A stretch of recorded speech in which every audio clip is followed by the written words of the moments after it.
We are live with MaximusCrypto. What's up, brother? My brother from another mother. What's going on? Welcome to the live NBA Live 1995 EA Sports. It's in the It's in game. nice, guys. We got some Jasmy research for you today. Max has been gracious enough to drop in and hang out with us for a while.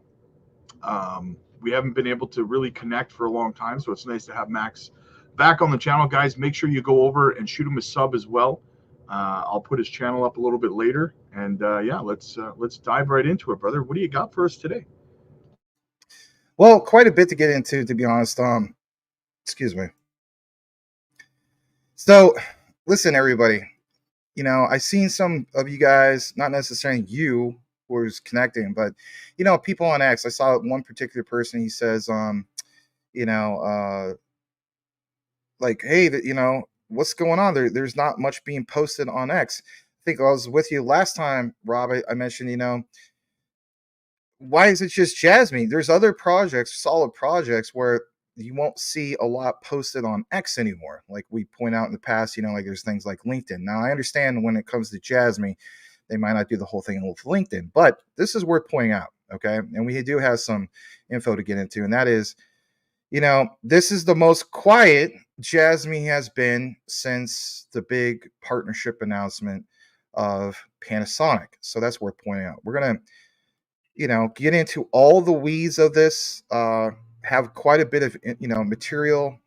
I think originally Rob was saying, hey, we could just make this a chill stream. I said, well, we can, or we can, provide some deep dive, as you guys would say, alpha, right? So we're going to have quite a bit for you. This is going to be a nice treat for you guys. And if anything, after it's done, I'll even chop up some of this and put it on my channel just to make it a little more easier for anybody who wants to watch like a replay or missed it or whatever the case be. But we're going to get into a lot of key things, and even Junction.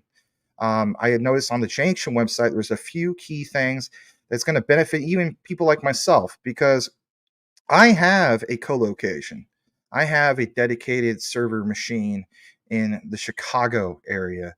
And I noticed that, there's a lot of talk about GPU and, what we can do in regards to this layer 2 with Junction and so on, and the nodes, and I guess you could say mining, a form of mining. But I also saw CPU listed, so I said to myself, well, probably won't get as much rewards, but that machine for me is on all the time. Thought, well, how many other people have machines on all the time? So we're going to get into all that talk as well, but there's a key thing that we're going to get into at the very end of how we tie all this in together, and what does it mean for us as Jasmy holders moving forward.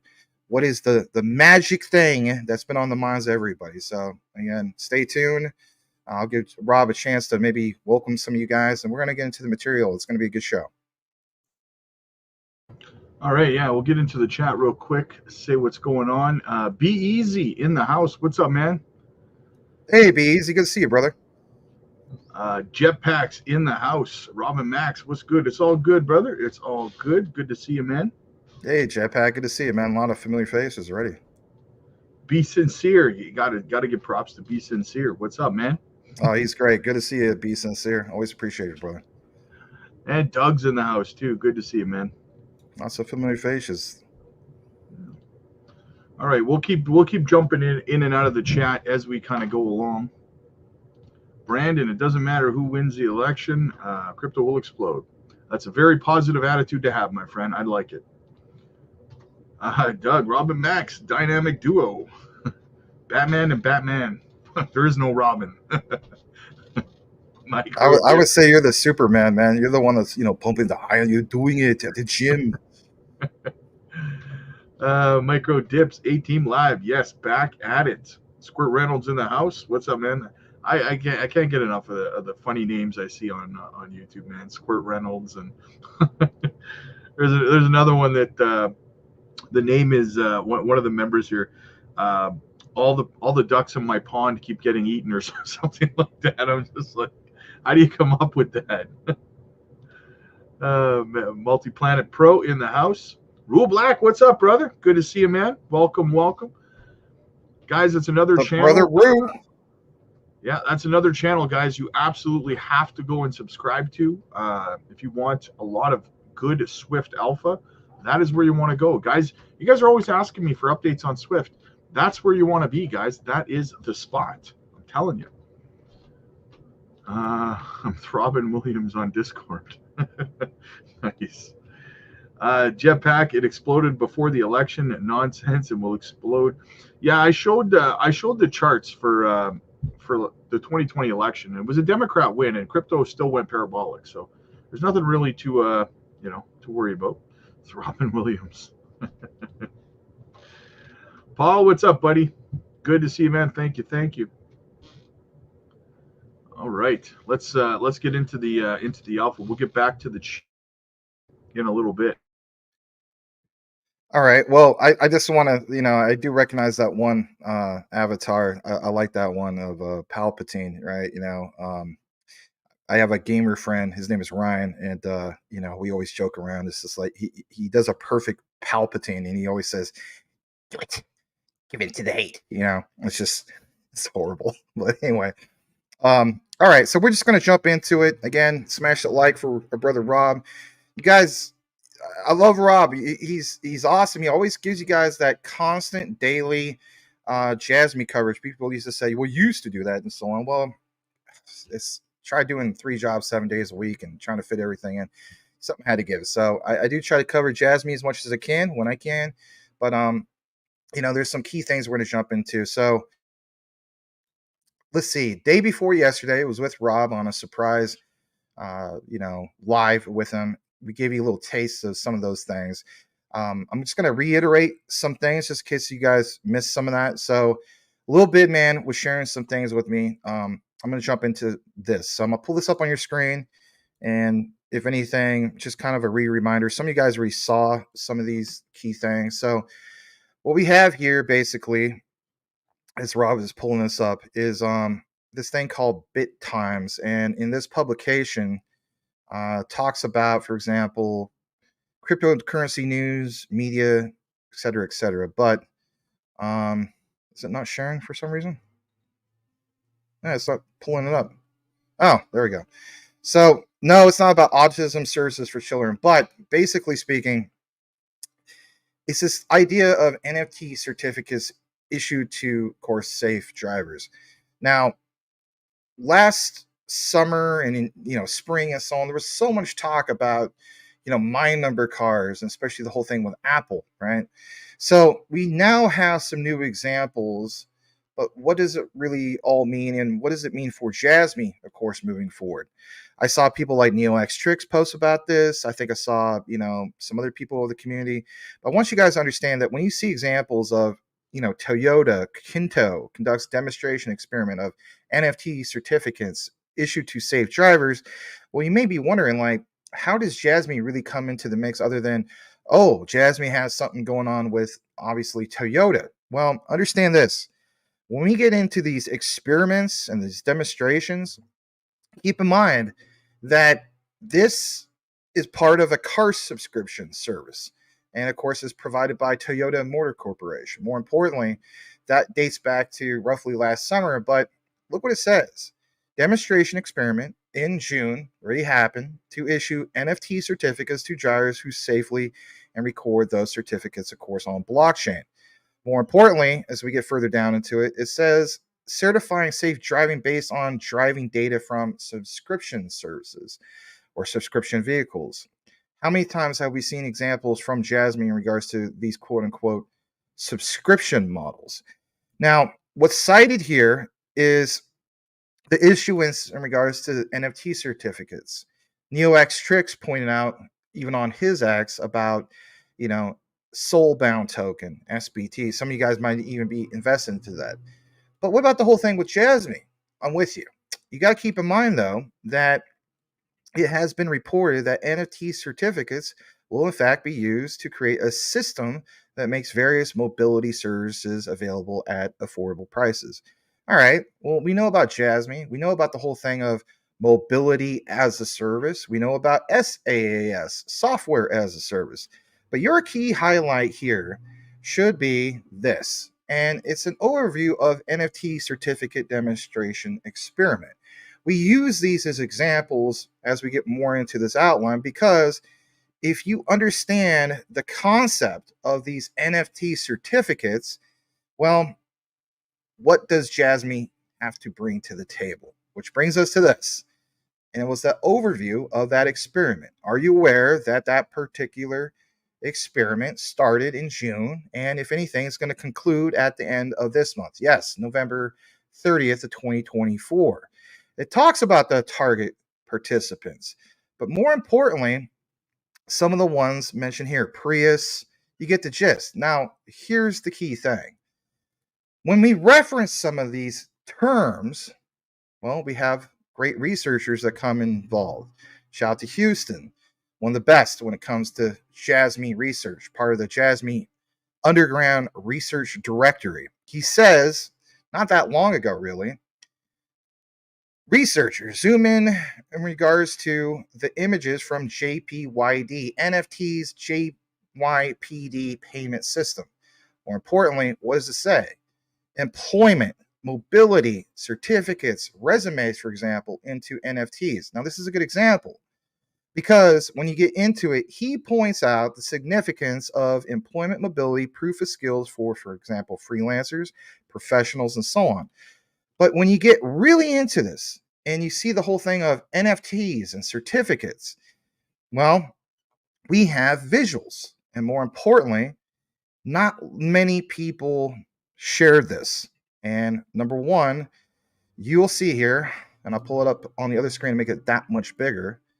Well, you see from this translation, JPYD, and I'll share the screen right here, and you see JASMY coin.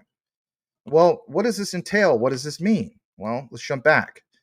So on this one as well, we see here, plain as day, that on the My Resume, users can also use data. Think about this for a second. A lot of people just get into, oh, this, the price, blah, blah, blah, and that's all you care about.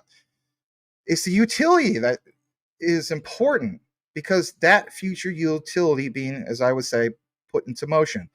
The key thing is recognizing authenticity and where it's guaranteed to. Says by converting the certificate into an NFT and sharing information with companies, you will furthermore understand how you can delete, modify information once it's been recorded, but more importantly on blockchain and how it's expected. And more importantly, does it cite the darn PDL, the personal data locker? The answer is yes. In this particular picture, which I believe was from an assistant from Sato-san, you see the My Number confirmation and how the workflow connects to things. Anti-social check, but everything flows back into the PDL. Isn't that what we want? Absolutely. But we did talk about, for example, NFT certificates. I know it's a little hard to see, and I'll try to blow it up a little bit more, but what you see here, as we get further into it, is the whole notion of those specific credentials. And again, how it flows right back into the PDL, the JASMY Personal Data Locker wallet for log storage. Now, one thing that's on the minds of everybody is the whole topic and idea of what the heck is going on with that super wallet. We're going to get more into it here in a bit. And if anything, I want to get some of Rob's take on this in just a little bit. But when you get into the bottom right about it, about personal identification, well, look what it mentions in regards to this. How many times have we heard about real world assets and tokenization? When we talk about, for example, carbon credits and credit scores and all these different things, you even see assets and liabilities labeled here. And then on the bottom, proof of skills, freelancers, professionals, job changers, employment, mobility. As a service, and talking to that personal data locker, understand that the personal data locker in itself is not just one thing that only covers one key area. It's multiple key areas for multiple functions. That's where we're going with this. And the other thing I want to jump into, and again, I want to get Rob to jump in here in just a bit. I want to share this back on the other screen, is I want you guys to see a little bit more of what Mr. Houston was talking about here. So where did this all take place? Well, again, understand that this was actually in Japan. They had a booth, but Look what it says. The Tech Plus will be held, and that was a while back, but their COO, Sato-san, giving a talk and explaining about all this. And if anything, I'll try to pull this up also on the other page for you. Because, again, it shows how all the workflow comes together. And if you think of this as super long ago, it actually wasn't too long ago. This was from last August. Now, check this out, which will lead us to the next thing. What do we have here in regards to something new? Okay. We have October 30th, 2024, Japan incentivizes the use of the My Number ID card as a driver's license, moves towards MDL. Now, give me just a moment. I know I'm covering a lot, and I do want Rob to jump in, but just another quick moment. Because as we get further into it, this week, or I should say the last week, because we're just, I think today's the 3rd? Yeah, the 3rd of November. So the last particular week, Japanese government announced that the My Number card will function as a driver's license beginning March 24, 2025. Now, you guys know me. I cover a lot of projects that have quote-unquote mandates. Is this the mandate for JASMY in Japan? I think the answer is yes. Some people will say, well, no, because My Number is not JASMY. Pump the brakes on that because we understand some key things where it's tied into that. So we have an example here. We have something coming up in March of next year. And more importantly, it's understanding that drivers in Japan will be able to continue to use traditional license. And some people are like, oh, no, that's not a full mandate. I hear you. But they have the option to integrate their license into their My Number cards. They will also soon have the option to use mobile driver's license, according to Mainichi. But there's no timeline that has been announced. But the Japan government is aiming for the earliest possible implementation of a MDL. That's what they're calling it. A little bit more about this. My Number cards are already loaded into Apple's digital wallets. Of course, that's why we got a lot of highlight last spring into summer about that. Been there, done that. But the My Number card will function as a driver's license after information of the type of license is recorded and integrated circuit chip is embedded into the My Number card, according to the Japan Times. And guess what? Here's the thing. For those who don't want to jump on board with this, because, some people complained about the My Number card in the past, right? Taro Kono was trying to push it. Some people are like, well, only about 15% of the whole population would use it. Well, that's still a big step forward, but there's a benefit for those who choose to just jump into it all the way. And look what it says here. It says, by renewing licenses for those using only the My Number card as their license, well, the fees basically will be lower than renewing a conventional license. That's the incentive. At the end of the day, people don't like things forced on them. Just like people don't like, hopefully in the future, CBDCs and all that, right? The doom and gloom. But understand, if you give people incentives, that's how you win them. Furthermore, those using My Number cards as their driver's license will be able or allowed to take the required classes needed to renew their license online, for example, as long as these drivers have no history of traffic violations and are judged excellent drivers. All right, so think about that. Jumping back to what? Jumping back to this. Because what examples do we have? We have examples of the Spellbound token that awards people for safe driving based on driving data from subscription vehicles, which then, of course, brings us, and I don't know why this is not popping up, so I'm going to get to the next one, which brings us to this, and then we'll take a pause on this, because according to Lil Bidman, he feels as though that this specific Felica chip is in fact the one that JASMY uses, and as you see in the illustration, the secure element SE chip in Felica NFC chips is, quote, a secure component that complies with the global platform. But notice that is the R that's circled on the global platform. That's worth pointing out because it's standards for secure components in near field communication NFC specifications.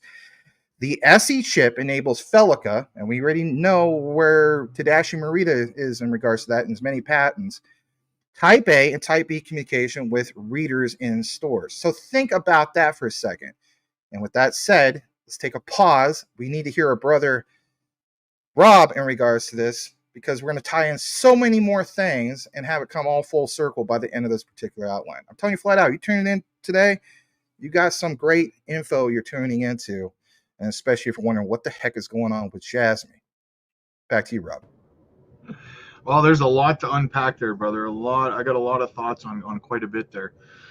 So going back to the PDL, and for me, the first thing that comes to mind is just how underestimated and how under the importance of it is, how it is very what's the word I'm looking for, understated, so to speak, right?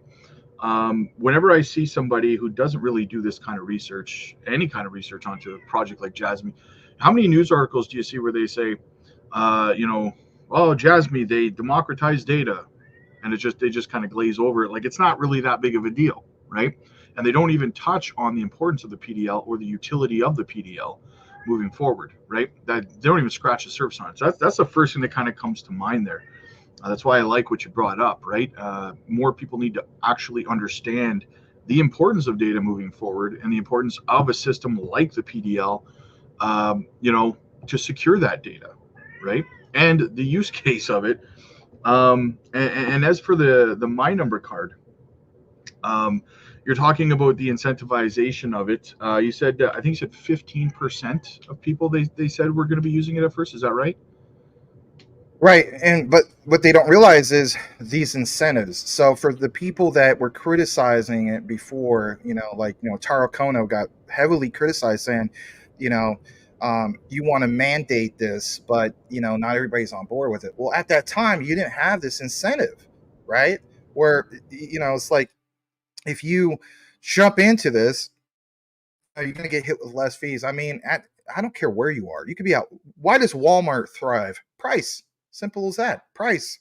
People, whether getting something more quality or not, they like the idea that it's going to cost them less, especially in, I know we're talking about Japan, but especially here in the United States. My God, inflation's out of sight and so on. Like you need to cut corners all you can. So this is going to definitely incentivize, Japan. As far as it incentivizes people to go over that 15%, to 30 or 50. I don't obviously have the data on it, but even lowballing at 15%, to me, that's price action. And that's a step forward. But again, combine that with some of the other news in regards to what Jasmy's doing and what do all roads lead to. And again, that's what Rob and I are going to get into a little bit more in this live stream. Well, as far as incentivization, continuing on with that, is that people might not, like you said, people don't like things forced on them, right? So the way that they're going to do this, exactly like you were saying, is the frog in the boiling pot, whether it's negative or positive. The analogy still kind of stands the test of time, is that they will slowly incentivize this, and the driver's license being attached to it. We were talking, I think, in the spring about, they're also talking about the health system, right, being put on there as well. And these are not use cases that are unique to Japan, right? We've talked again about the EU implementing a very similar card with similar technology to Junction into their system. And again, driver's licenses, your health cards, or your health records being attached to this kind of stuff. Sorry if you guys can hear my cat; she won't shut up. It's all good, man. I mean, you got the right to live too, right? Anyway. Yeah. But like, these are just examples of the value of this technology moving forward, and how at some point we are going to reach the point where it's the majority is going to be using it as opposed to the minority, and then it's just going to be like participate or you're left out, right? At some point, that's how it will be. And as more people become, or as crypto and digital assets become more, or more accurately, digital wallets and things like that become more user friendly towards non-tech savvy people out there, it's going to become more and more normalized, and more people are going to be onboarded onto it. So 15% to get started is actually pretty decent. I wouldn't be shocked over the course of 10 years how that number will grow extremely fast, as people, and we've talked before about how these digital asset space, whether they're wallets or technology protocols, are getting easier and easier to use via Swift, or whatever the case might be. They're becoming more and more user friendly is the point at the end of the day. And it's going to get to the point, this technology, where it's just simply a couple clicks of a button and they're good to go, right? Yeah, absolutely. I mean, that's the way I look at it as well. And the other thing I want to point out, again, this is kind of like notes from Lil Bidman. He points out, like, for example, a lot of guys use iPhones, obviously, right? And with the new iOS 18.1, it uses the quote unquote secure element, and it's a particular chip for security. So this chip is embedded in the Felica NFC chip. And like he feels as though could very well be the quote unquote JASMY chip that is also used in the secure PC and other IoT devices. Now, some people are going to say this is a stretch, and I get it. But notice these things coming out, and again, I mean, I could put two and two together. JASMY's been extremely quiet. And last time they were this quiet, Lil Bidman is correct.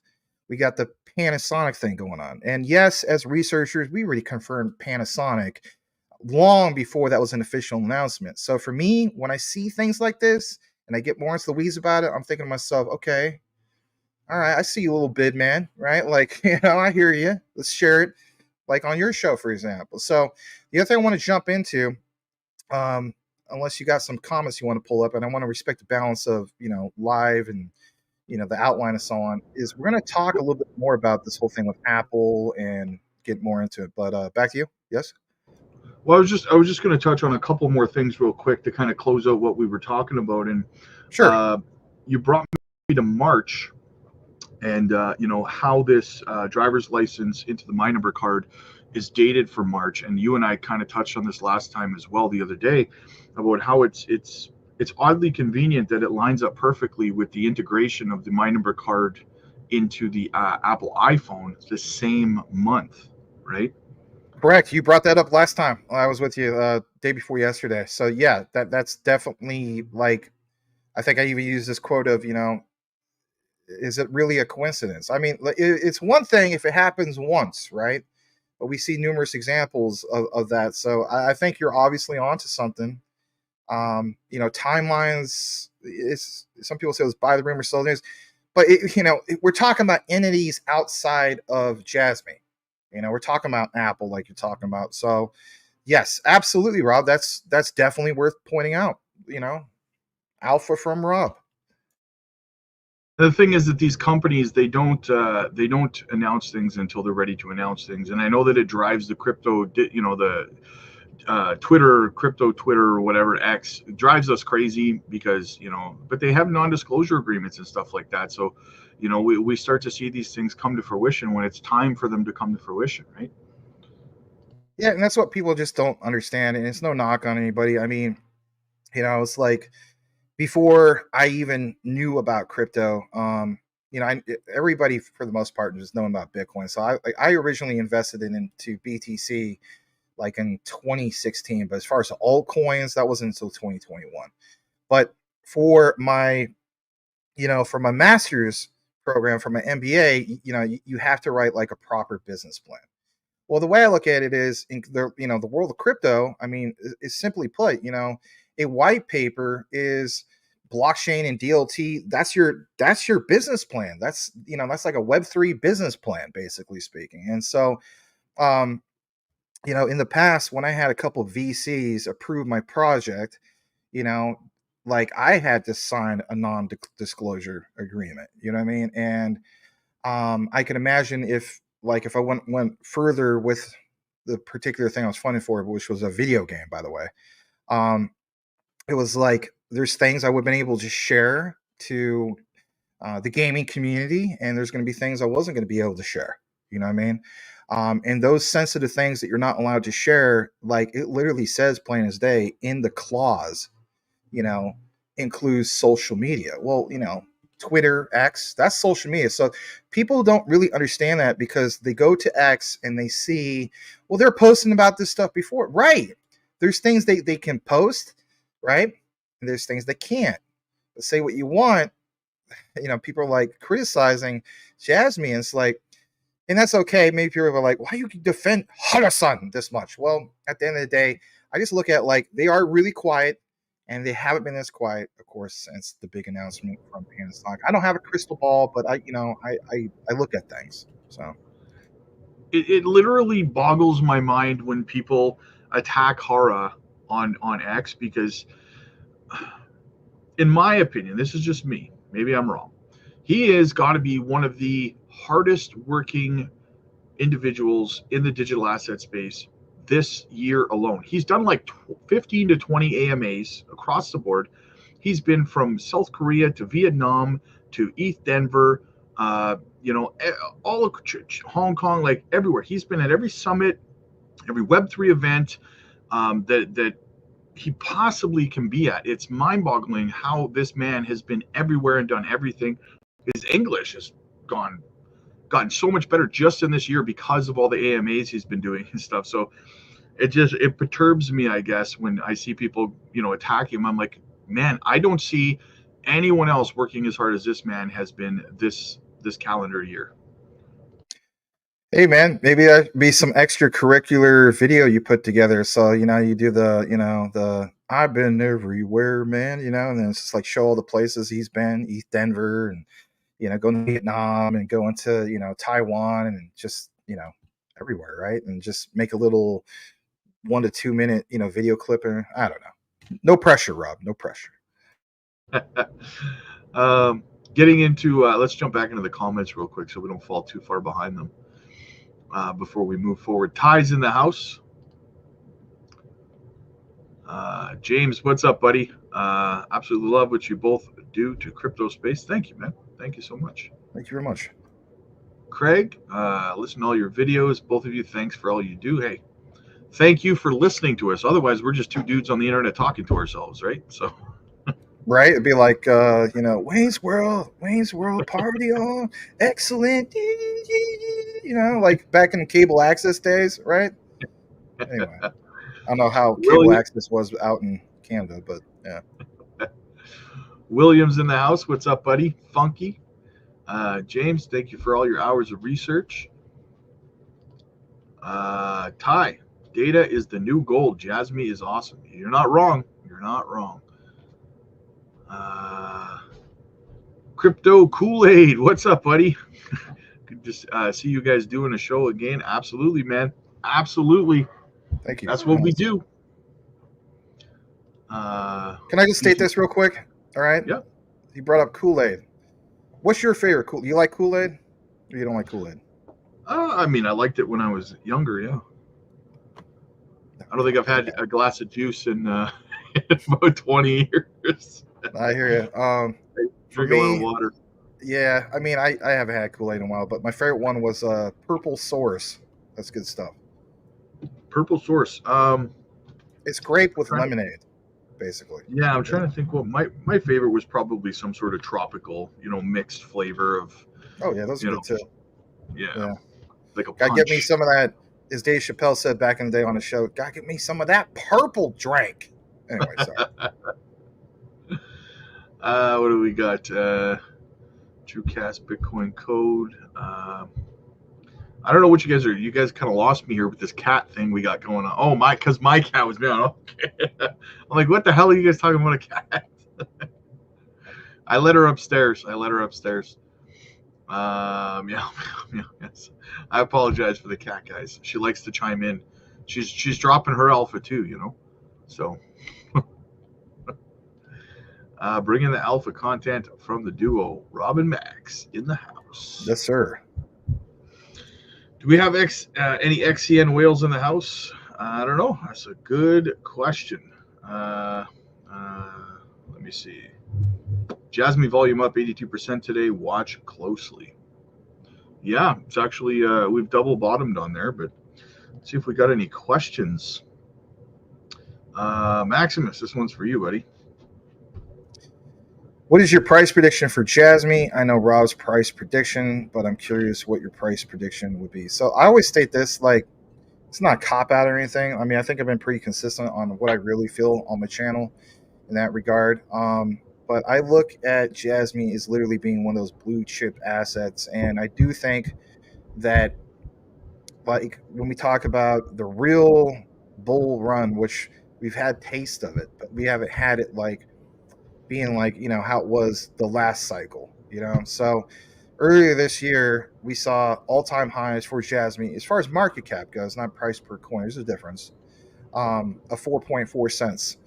And like in 2022 and 2023, when asked the same question about like what coins do I feel as though would go first in the bull run, I was pretty consistent. I said, I feel as though that Jasmine would go first because Japan has already embraced it compared to, especially like the United States. So to answer your question, I'm still sticking to my guns.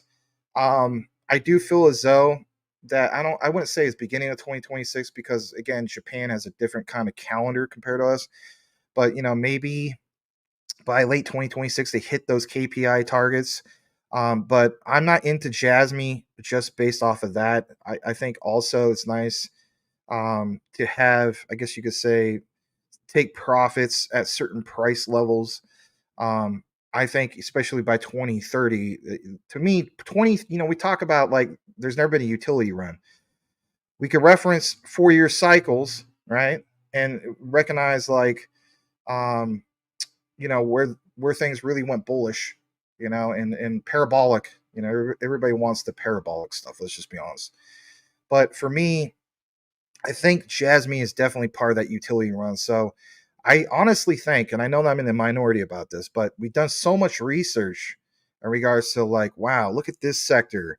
Even if they did 1% of this sector, you imagine how much the price would be per coin. So this is where I'm really diversified. Where like, I sell a good amount of my Filecoin, for example, and hold Jasmy a little bit longer than most. And I get it. I'm not telling that you guys do it.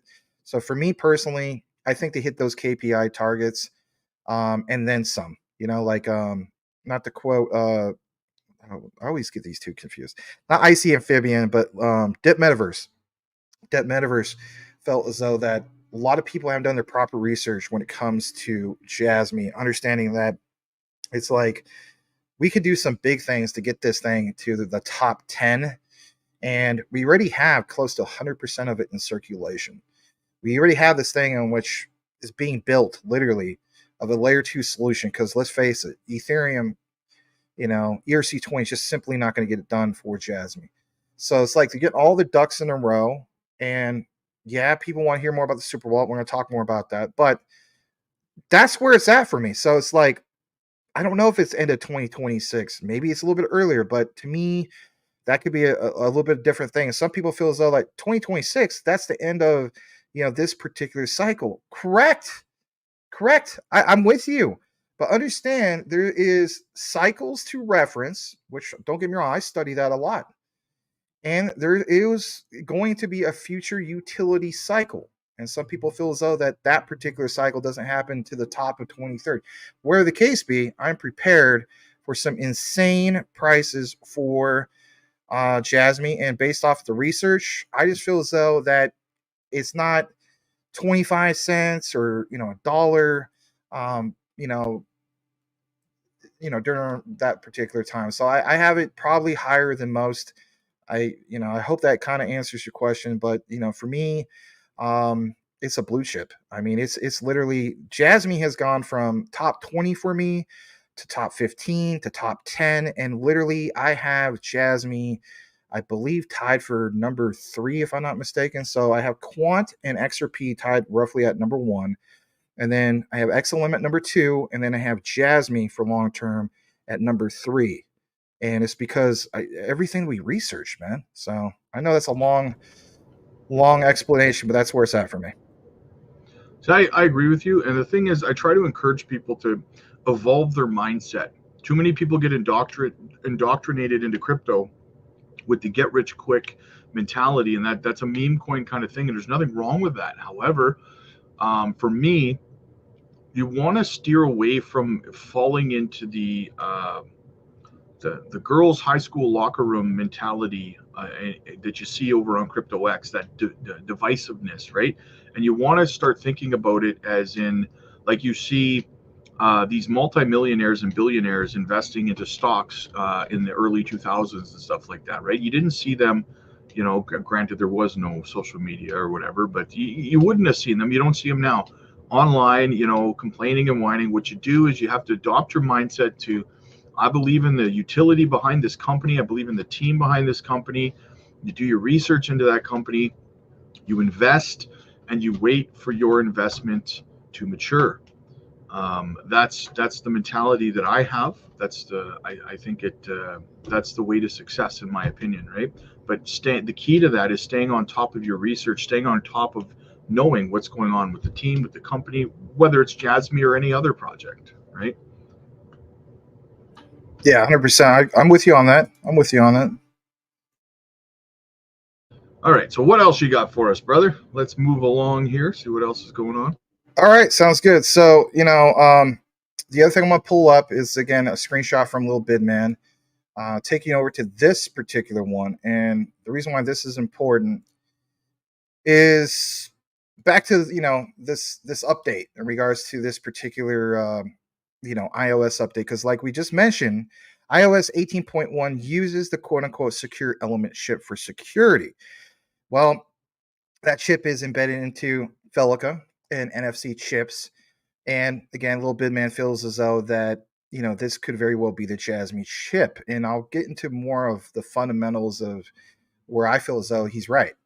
So that chip, not to be confused, is also used in other IoT devices, such as the Secure PC. Now, as you see on the screen here, it says customer security and privacy are the utmost importance to Apple. So this is a new solution, and basically it was designed to give developers a secure way to offer NFC contactless payments from within their iOS apps. And as we get further into this live stream deep dive, whatever you want to call it, we're going to get more into the whole thing about contactless. Okay, so within the apps, yes. Well, what about the whole thing of NFC and SE APIs?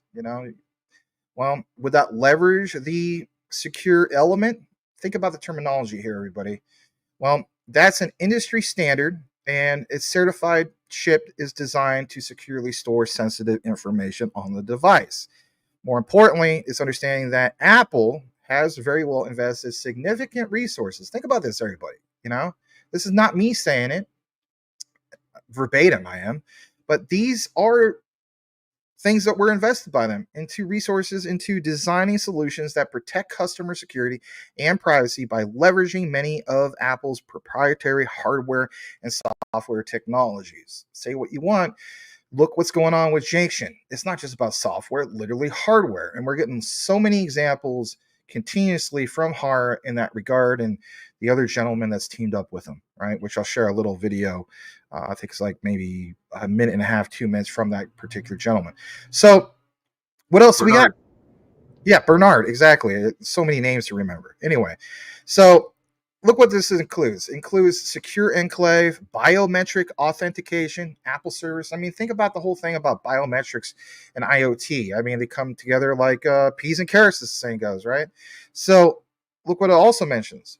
Contactless payments within apps. Leverage these APIs. Users can either open the app directly, set the app as the default contactless app in the iOS, for example, in those settings, and initiate a payment by double-clicking the side button on their iPhone. Now, there's a little bit more in regards to this, and I'll take you over to here, because this is from AppleInsider.com. Now, look what it says. With the release of iOS 18.1, back to Lil Bidman, we're not just taking random screenshots here, people. This is real, actual research taken from real sources. So if you go to AppleInsider.com, you will see with that release, like you mentioned, iOS 18.1, Apple will finally open its secure contactless payment system again to third-party developers. More importantly, it's understanding contactless transactions initiative to third-party developers. And again, back to the whole thing of secure enclave, but NFC hardware to allow secure payments using NFC-based contactless or contact terminal devices. I think you guys can understand how this comes together. But look at this. People ask, well, I kind of get it, but Max, Rob, like, what is NFC, right? Well, I'm with you.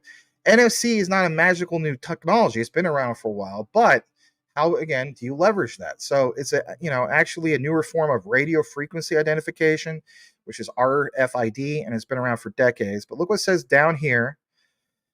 Smartphones, payment cards, POS terminals, doors, locks, and other NFC readers. This communication is used for both, authorization and payment transactions, but NFC in itself is a standard. So if you have something that's already a standard, the implementation is going to be a lot more easier. And although some countries require region-specific variants of NFC, such as NFC-J, like for example in Japan, at the end of the day, it's the features. Okay, so there's lots of features in regards to this, and the highlights I want to point out is this: according to Apple, NFC SEP will provide NFC transactions for, like you see here, in-store payments, home, hotel, and car keys. I mean, we know that JASMY is all on board for the common goal of their country of, for example, smart cities. We see Toyota Woven City and examples like that. So Society 5.0 is a real thing. It's a real initiative over in Japan. But look what it says: closed loop transit. How many examples have we seen in regards to DD coin and being paired up with JASMY, and hop on a bullet train or maybe a particular autonomous vehicle, rideshare, wherever the case be. And then we see merchant loyalty and rewards. I mean, how many times have we seen examples in regards to Seigen Tosu, event tickets? Again, back to that, student IDs. So student IDs, earlier Rob and I were talking, just in case some of you guys are tuning in, about the whole thing about this driver's license mandate. So it doesn't end just there, everybody. I mean, there's a lot more to it than just that. So while not at first, government IDs will be supported by NFC SEP. At some point, it will be in the future. And what do you see? Suica. And what did we do in regards to some of the research in regards to that, and some key players was Tadashi Morita and so on. So everything is kind of coming together. And I won't get into so much about how this all works, but I want you guys to understand, even at these terminals and these people walking, I shouldn't even call them terminals, walking through, it's just a simple like beep, done. And that transaction instantaneous. That's constant, as I would say, utility being put into motion. How so? It's the NFC, SPE APIs, again, talking to each other, having the whole thing with Apple. It's a real deal. It's a real thing. So good. This is adoption, guys, right in front of your face. That's what this is. This technology is I don't even want to say right around the corner. It's here now. And the integration of it, people are not even going to realize they're using this stuff, right? And you're getting a sneak peek into kind of the very, very near future. Is basically what we're kind of trying to show you here, right? And a lot of people are going to miss this boat. I agree, they are. And it's other projects, for example, it's like, when we talk about TCP/IP and we talk about Web3, it's like TCP/IP. I mean, it's like seeing how that all evolved. Like there's IPv6, for example, and the evolution of that, right? The innovation of that, basically speaking. So when we talk about Web3, we're not even at Web3. We're like at Web 2.5. You know what I mean? But we're going to get to that Web3. These things all need to talk to each other. But for the average granny or aunt or whoever who's just walking down the street who doesn't know about Web3, all they need to know is that it works and it talks to each other. So we are getting examples of this. And that's what's important for everybody to understand, is that you have key players, part of the JASMY team. They're also part of Sony, and they have real patents. And we're going to get into some of these key things. I'm not going to try to bore you so much with all the key details, but I want to point out where these updates make sense, especially with this timeline coming up to March. I just wanted to chime in real quick there and just say what my mind goes to when we're talking about this is I don't remember the name of the company that created the remote car starter, right? I don't remember the name of the company. However, but at first it was a feature that that was kind of extra, so to speak, right? And I'm just using this as a loose analogy. Now it's standard in almost every car you buy. It's a standard now. So the company behind the invention of the remote car starter Most of you probably don't know who it is. I can't remember the name of it, but you can damn sure bet that they're a very, very successful company at this point, and the people who did their research and got in early on it are very, very happy that they did, right? It's just I just wanted to give that analogy out there, guys. No, you're 100% right. I mean, there's countless examples. Like, the way I look at it, it's the disruptors. I mean, Jasmine definitely stands out because they are disrupting the centralized data powers. People say, data's the new oil, and Jasmine is part of that oil. I mean, the way I look at it is, it's like Google, Amazon, Facebook, Apple. They call it GAFA or GAFA, whatever you want to call it, tomato, right? But those are the centralized data powers, right? Well, you have a real true disruptor of that. So if we are, I should say, if we are literally entering into this new realm of, you know, countries that want to protect, as this saying goes, people's data, and especially Japan. They put so much emphasis on it. Here in the United States, you don't really see that, right? But that's a real thing for Japan. And some people would say, well, that's not that big of a deal because I'm here in the United States. Think outside the box. Why should you think outside the box? Well, why shouldn't you think outside the box? For one, the main thing you should look at is look at GDP power rankings. Look at where Japan is on those GDP power rankings. All right. They're like what, number 4, roughly? So for Japan to fully embrace something that is a disruptor of it all is big, and that's why I always put so much emphasis on um like X, because they do truly have a privacy issue. Jasmy has a legitimate solution, and people said, well, that's such a stretch about what Elon Musk is doing. Guess what? I don't care what anybody says. That man is a very smart person, and he is well informed, and I'm sure he has a team of people that let him know about, like, do we have to reinvent the will of this? No, he doesn't want to, go out and spend a ton of more money um, and develop things when there's solutions already out there. You know what I mean? So he does legitimately have a data privacy issue. You can look it all up for yourself if you choose to do so. And it's just like, could Jasmine do something like that? Now people say, well, everybody's claiming it. Like everybody's hoping that Ripple XRP and shit, and X is a thing, or Stellar, and on and on and on. I get it. I totally get it. But are you also aware, what, like, back to what Rob was mentioning, numerous times, is what is on the back end. What is indirectly involved. And to me, the ones that we have as use cases and examples of what's indirectly involved, I am more impressed with that over an official announcement all day, every day. Because that's the beauty of the internet. It's interlinking networks that talk to each other and so on. That's where it's at, and that's where it will always be. Well, and here's the thing, just throwing back to what you're saying about X and Elon Musk, is that, like you said, a lot of people say, well, why wouldn't X just make their own? Why wouldn't they just create their own, PDL, so to speak, right? Well, because, guys, it's easy to say these things, right?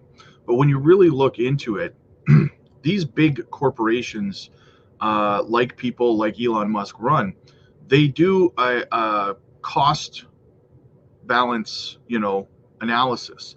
What is cheaper for Elon Musk and X to spend the better part of a decade trying to recreate technology that already exists so that they can implement it themselves, or simply just adopting the technology that exists? Right, at the end of the day, they can't go around. It's easy to say, why don't they just make their own? It's not that easy. You know how long it took Jasmy Junction, this team to create this technology.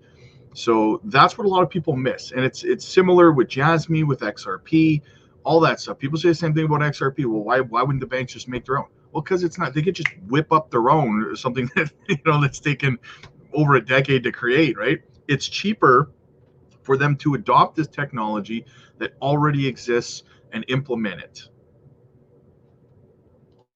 Absolutely, it's a no brainer, and these guys. I mean, especially Musk. I mean, he's He's like a king of businessmen out there. I mean, people, they look at him as he's a standard in itself of how to have a thriving business, whether people want to agree with that or not, with some of the way he goes about things, unconventional.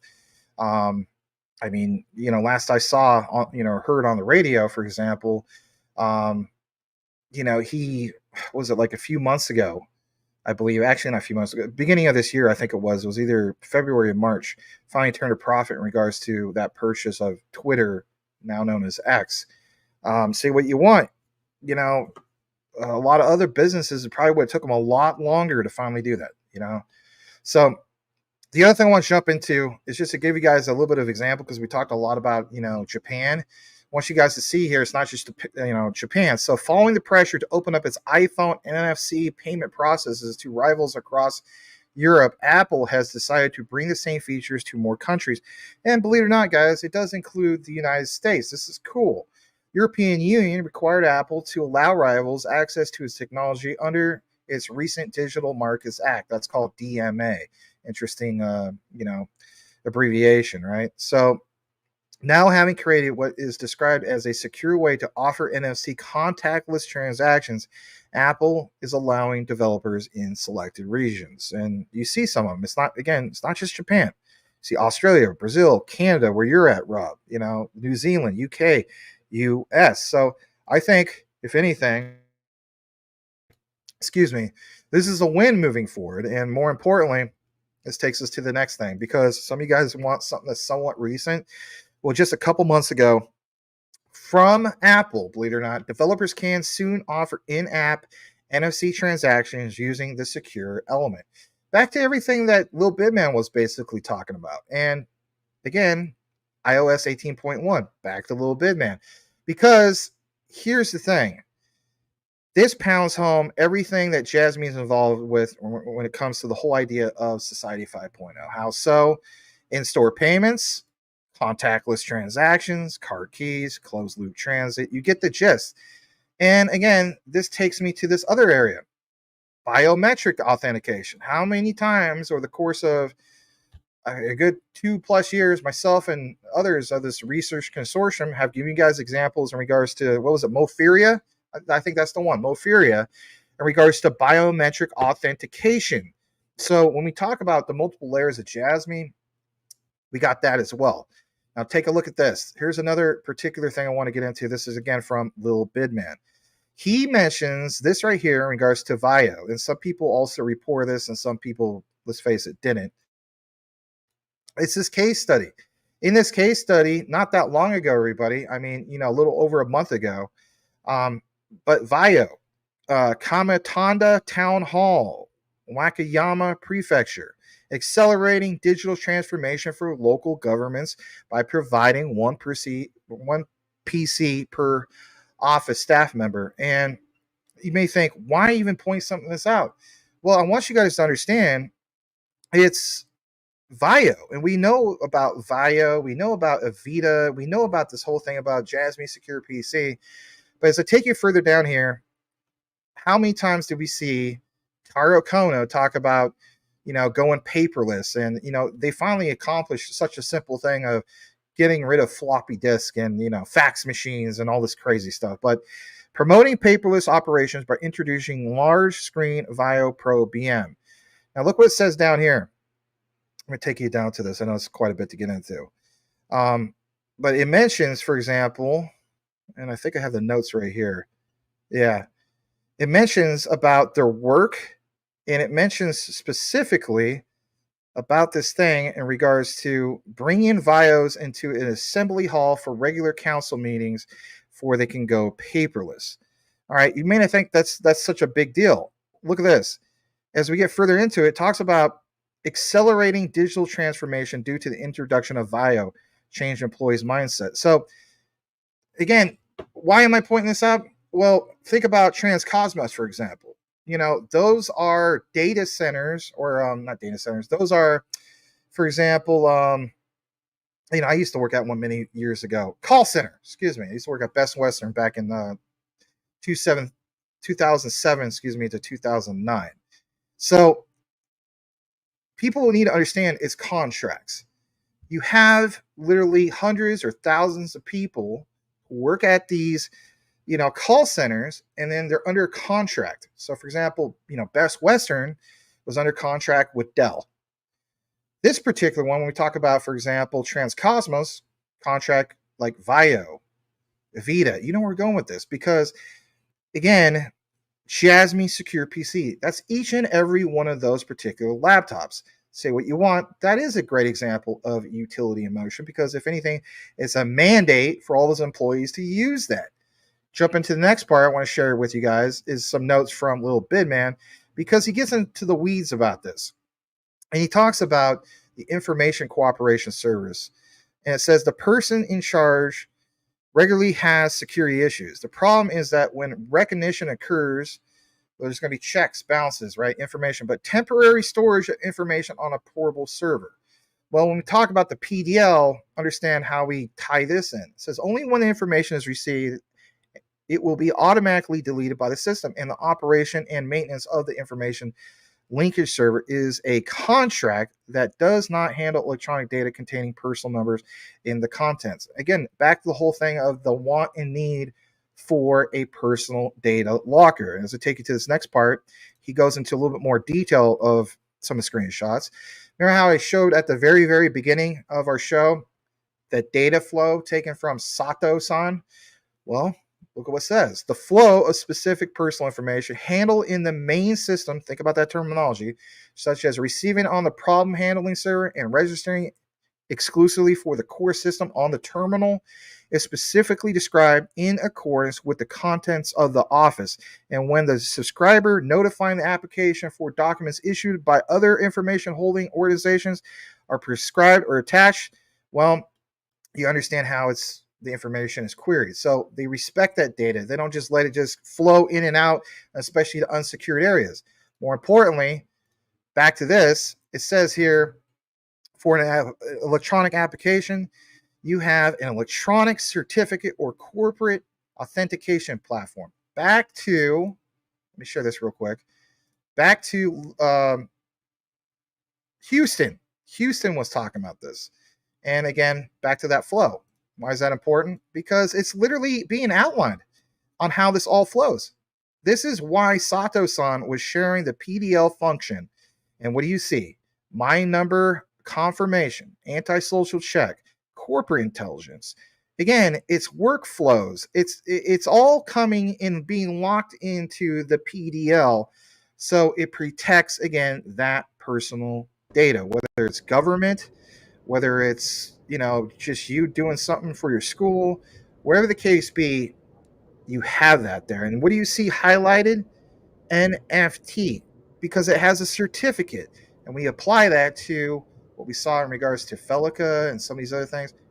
Guys, the writing's on the wall, but I'm going to get a little bit more into the significance about this here in a bit. But I know you want to chime in, so what's up?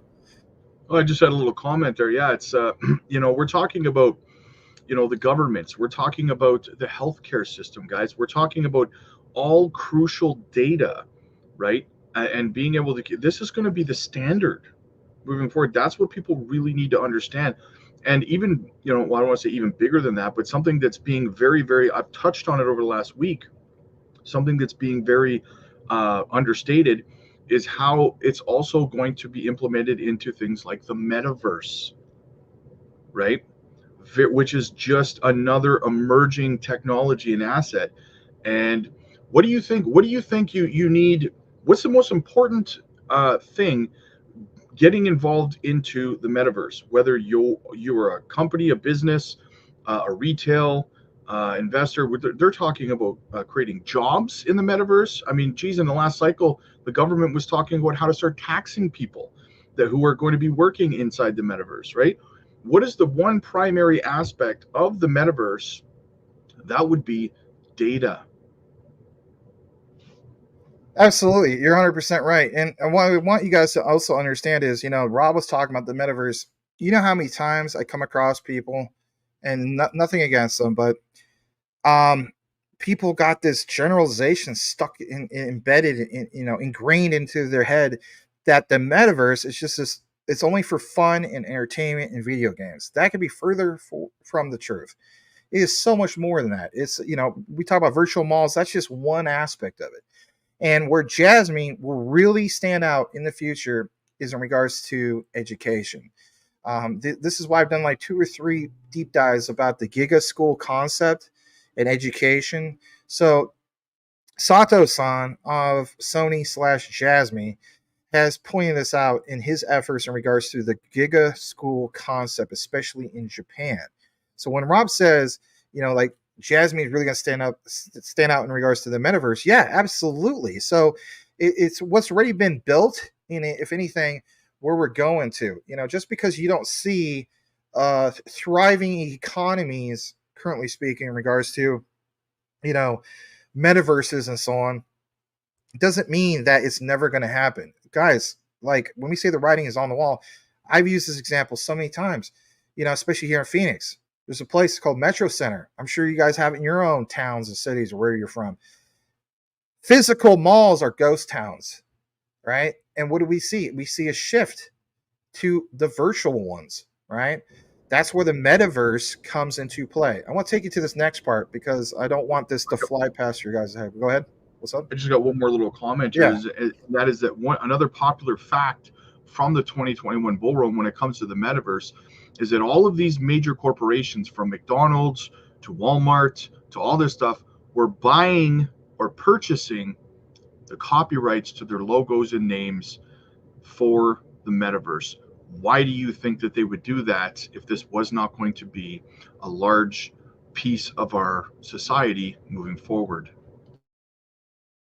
Yeah, absolutely. This is not, the early .com. Some people are like, oh, it's just like, the .com thing. Or, this is just Beanie Babies all over again. This is so much more than Beanie Babies and the .com era. We're talking literally industry standards. I mean, we can appreciate that Jasmy became an ISO, which one? 27001, and the whole thing with ISMS, and again, IEC, or was it ISO IEC 27001. It's like there's significance about that because, again, it's standards, right? And that plays a huge role. Moving more into this, I want to just share this with you guys because, again, I don't want this to fly past your head. I want you guys to understand why this is a big deal. Because when we talk about, for example, laws, when we talk about, for example, acts, check this out. Again, little bit, man. It says the problem is to confirm the intitator. I'm not even pronounce that right. And if you obtain an individual number, think about this because we're talking about my number, from the office, when the office receives a submission of an individual number from the insured person, notify them to carry out identity verification with Article 16 of the Number Act. Think about this. We're not just saying about, guys, what if this is used? We're talking about literally laws, because bills become laws, and those are called basically acts. Article 16 of the Number Act measures for identity verification. This will absolutely turbocharge Jasmy in the future moving forward because, like it says, it asks for an electronic application data. It applies by electronic certificate or corporate authentication platform. So they already have patents, and we're going to get into some of that. They already have an ISO standard. We'll get a little bit more into all of this. So check this out. Boom, once again from Lil Bidman. The personal number management file stored in the stem is encrypted and information, like leakage, etc. I think this is all worth pointing out because when you understand a little bit of like the significance of this, it says that the problem at the time is the recognition of this from the Union Corporation server. It is specified that it will be deleted dynamically and automatically deleted even if it's not downloaded for a certain period of time. So they don't just keep this like forever, right? And just sits there and does nothing and is dormant. It says, for example, again, the workflows and the systems that are used here. I won't get too into the details about that, but it even has this. Look at this. This is good stuff a little bit, man. It says to prevent the leakage of specific personal information to the internet is described, such as separating the core system from the information system that connects to the internet, but is described in the specific personal information protection evaluation form. They have forms already.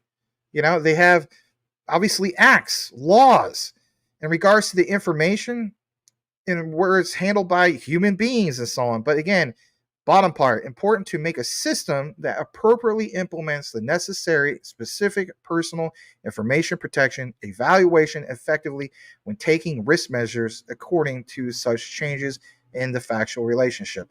Again, crossing our T's, dotting our I's. All right, real quick. All right, at the very beginning of the outline, you had this screenshot that was taken from Lil Bidman, okay? And I'll just remind you guys what that basically is. It is the one that we shared on the screen earlier about global platform and how it had that circle around the R for registered. Check this out.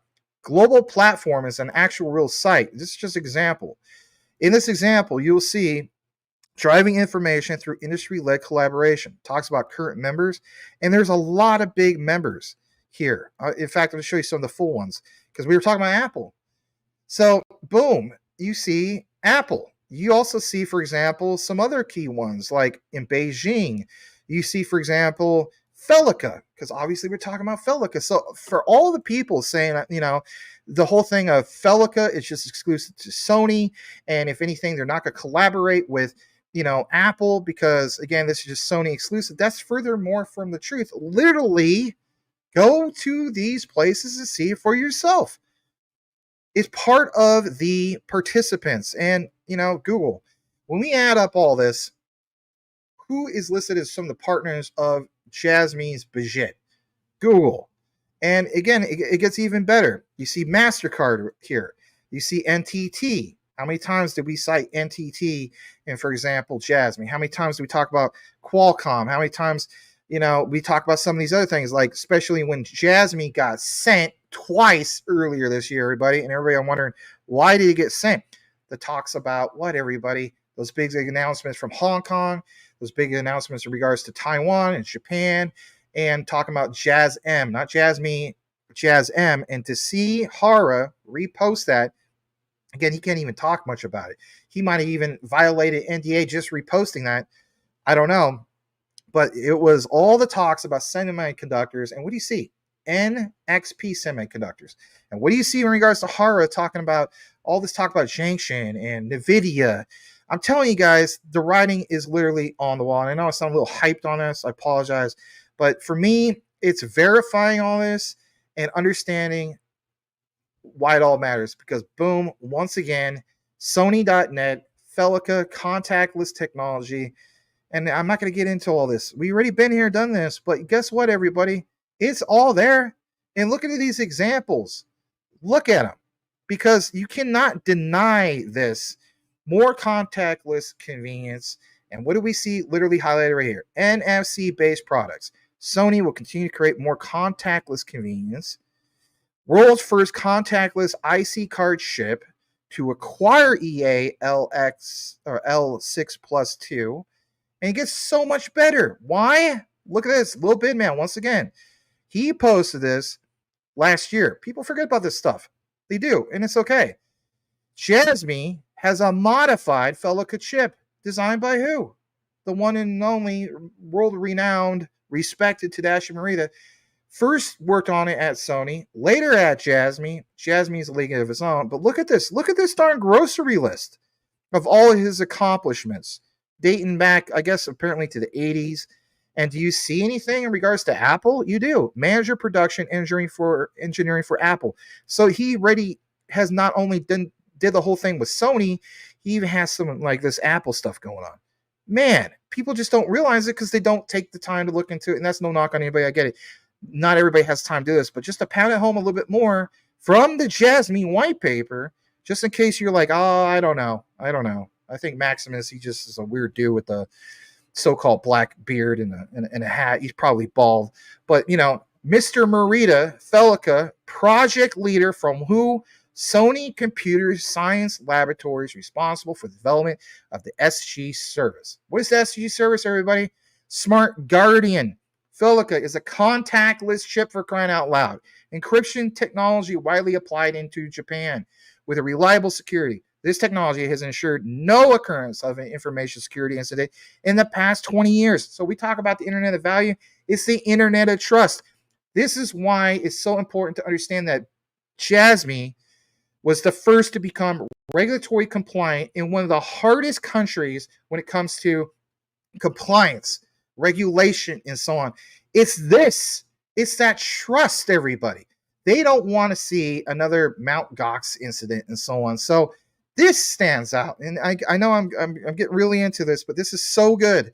This is so good because if you go to now payments, is there any particular example, Maximus, when it comes to what you're talking about earlier? Yes, the answer is yes. We forget about these things. Go to nowpayments.io. API overview, streamlining what? Recurring payments with who? JASMY Coin. And does it mention anything in regards to subscription-based model, like we point out at the beginning of the outline? The answer is yes. Streamlining recurring payments is a crucial business looking to offer subscription-based service or products. Now Payments offers an easy-to-use API allowing businesses to assign payments to customers on a regular basis. API provides a range of features to manage recurring payments efficiently. And again, you see these examples in regards to subscription models, now payments, and boom, once again, JASMY. All right. So we're not done. I'm going to give you guys some other things to pound this home and some other new key things here in a bit, because some people think they know about NFC, but you don't have a single clue. And I mean that respectfully. But yeah, I know I got a little hyped on that. But man, I'm telling you, man, like people just don't read. They don't understand the writing is literally on the wall. 2025, I think, is going to be big for so many things, not just JASMY. Back to you. Oh, I agree. And it's like you had touched on. It's really just a matter of knowing where to look, right? That's why it's always mind blowing to me when I see people say, you know, there's no announcements. I don't see anything happening. Well, look behind the curtain, man. There's a lot going on, right? Don't just go to their X page and say, well, HAR's not doing anything, right? It's out there, man. It's out there. You just got to look. Yeah, it's 100% out there. I know you probably want to get back to the comments, so I respect that. Yeah, let's jump in here. Sun is Hot says, any updates on Panasonic and the smart city? I got nothing on that. I don't know about you, but I got nothing there. I don't have anything on it. I just saw a little bit in regards to Woven and Toyota, but that was about it. So Tony says, what happens if Kamala Harris wins? She keeps Gary, and I'll be honest with you, Tony. I think the crypto's going to run no matter who wins the election. I always use 2020 as an example. It was a Democratic win. It was a Biden win in 2020, and crypto within days went parabolic, and it ran parabolic from November till April. So I think the 4-year cycle is the 4-year cycle, and when it comes to that stuff, and I don't think anything's stopping this train, to be honest with you. I can agree. Otaku's in the house. Hey, Otaku, long time no see, man. Hopefully, Crypto Otaku is enjoying some tacos, Japanese tacos, which are otakus. I don't know, I'm kidding. Otakus. How you doing, man? Big Watch dude in the house. What's up, brother? It's been a minute. Hey, Big Watch. Good to see you, man. Nintendo Japan loves NFC. Absolutely. Yep. Squirt Reynolds, crypto and AI are really the next cell phone and internet of this generation. Good analogy. Yeah, it is a good analogy. Max has all the alpha. 100% he does. No, well, thanks, brother. Thank you, Adam. Guys, go follow this guy for also some great alpha. Adam of Vibra Finance. Seriously, support people in this space. He deserves it. Great guy, covers so many things. You guys want some of that short-term stuff? He also does the long-term stuff, just like me. Stellar, JASMY, Quant, XLM, you name it. Great channel. Check out his shows. Does a lot of live shows too. Right, and that's exactly it, guys. Is that you want the projects that you enjoy to succeed, that you're invested in to succeed.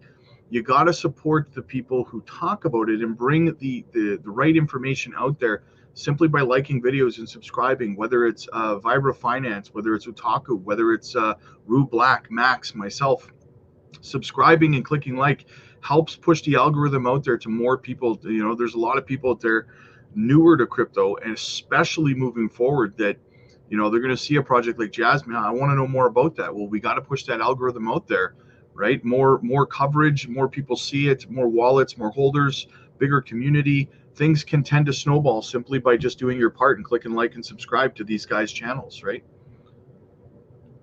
Absolutely.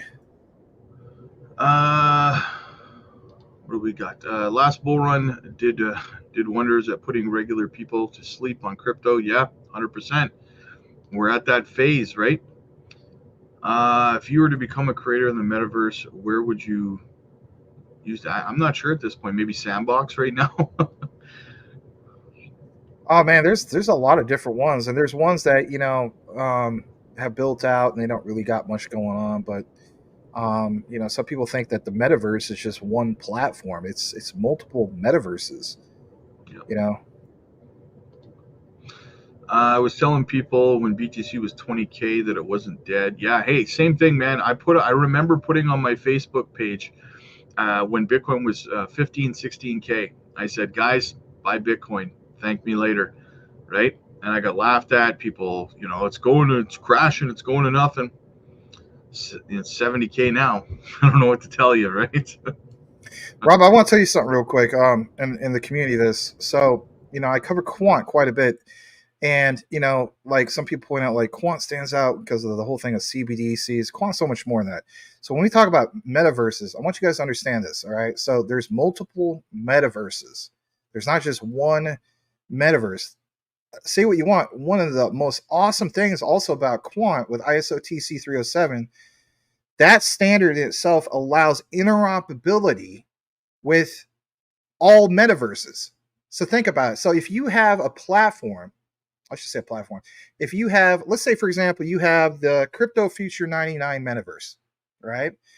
And let's just, nothing against your metaverse, Rob, but let's just say, for example, it's not the most popular one out there because you are competing with the Sandbox. You are competing with, I don't know, let's say McDonald's comes out with a metaverse, like you talked about those logos earlier. So the beautiful thing about Quant is it allows people that are playing on the Sandbox or the McDonald's metaverse or wherever the case be, and has interoperability to plug in to you. So they don't have to, it's not the days of like Nintendo, like you got to power that thing down and then, got to go jump on my Sega, right? And you have to leave all this, turn this stuff off and then flip this thing on. No, we talk about a bridge. You can just go from Sandbox now over to Crypto Future 99 metaverse. And on and on and on. It's a constant connected, interconnected network, and people, I don't think they get that, because I talk to people and they have their own thing that they drum up in their mind about what the metaverse is. And they literally think it's just one thing. No, it's multiple metaverses. You should look at the metaverse kind of like galaxies to a sense. Like, we're in this universe, but there's multiple galaxies, right? Like there's the Milky Way and there's other ones, right? That's kind of how I look at like the metaverse, man. Anyway. Yeah. Crypto Future 99 metaverse meme coin. Send it. There you go. Yeah, let's do it. Dude, stop before you make me sell my car to buy more Jasmy. Right. Well, I hope you got a bike. I recognize your avatar. You said something the other day about you ate too many crayons or something like that. Like, what the heck? Oh, I think he said he ate too many crayons to understand what you were talking about. Yeah, something like that. That's funny. Anyway. No news also ain't bad news. Exactly. I say that all the time. It drives me crazy with Swift. The Swift community is always, if they don't hear anything about any blockbuster catalyst, they're like, oh, is it dead? Should I get out of it? No news doesn't necessarily mean bad news, guys, right? Sometimes just business as usual is not a bad thing, right? And on that, don't just go to the retail source that everybody else goes to. Like, literally check out some other sources. Go to LinkedIn. That's where corporates are posting. That is literally their social media platform at this point, especially the big players like Quant and some other ones out there. I've seen it continuously. It's a real thing. Which metaverse is considered to be a staple? Oh man, I don't know, man. Pick your poison, right? It really depends on what you prefer because they all have different strengths and weaknesses, right? You've got some people love Mana. Mana was huge. Sandbox, Gala, You know, the list truly goes on and on. And geez, Shiba Inu is coming out with a metaverse, right? Shibaverse or something like that. Like, so I mean, pick your poison. Really depends on what appeals to you. Right. Am I able to sell NFTs inside the metaverse? NFTs are going to be very, very big in the metaverse. Absolutely. Everything's going to be tokenized into things like NFTs, skins from games.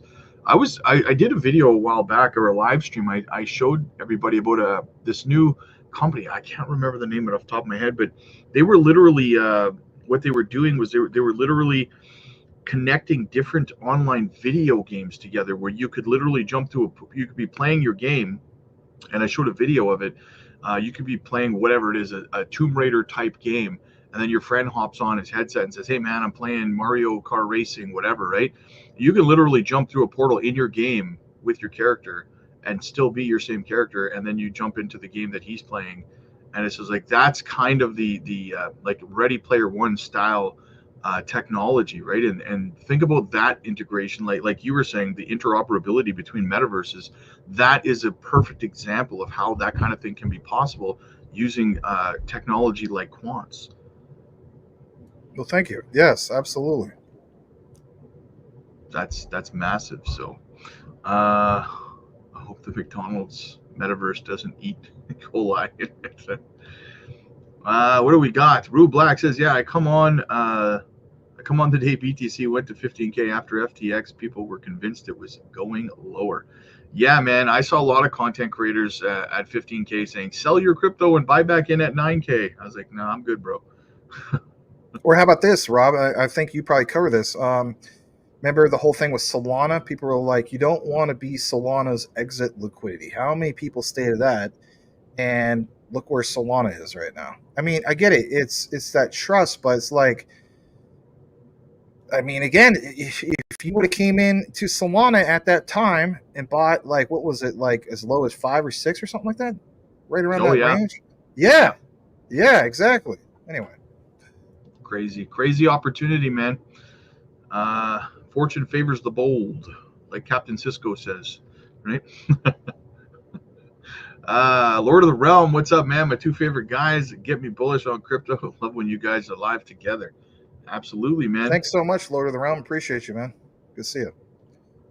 Is there a metaverse that would be good fit for music? I mean, I think that's going to be across the board. I know that Gala really focuses. I think Snoop Dogg was giving away, selling NFTs to concerts that he was doing inside of Gala's metaverse in the last cycle, I think. So absolutely, there is a place for music in the metaverse.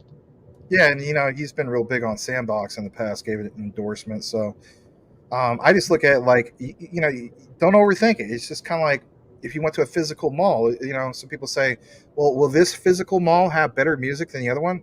Depends on who's playing there. I mean, it's literally that simple. It's, they're virtual venues, they're metaverses should be looked at.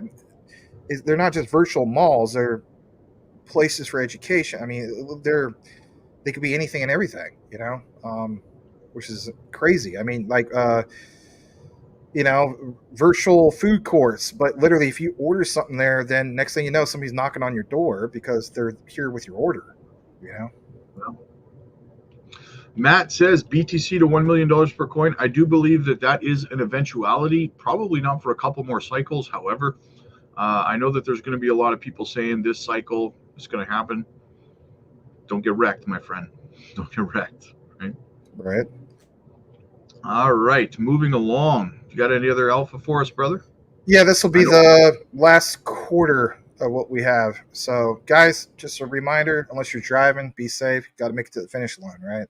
Smash that like for Mr. Rob Mass, Crypto Future 99. He's always in the gym. He's doing it. He's pumping iron. Come at me. All right, sorry. All right, we're going to get now into what I have for you. And that is basically this. Some people ask, what exactly is NFC? I kind of get it, but I kind of don't. What is the significance about it? This video does a better job of anything I've seen out there to bring it to you. Okay, so I want to get into this, and then we'll jump into how we connect the beginning of this outline to everything And it's a real treat because it's a topic that everybody's wondering about. No, I'll just give you a clue. It's not about the lockup. I have looked up all over the internet about the lockup. I'm with you guys. Can we hear more about the lockup? It's not about the lockup, but it's good stuff, okay? So I'm going to pull this up. I'm going to go ahead and share this so Rob can pull it up on the screen.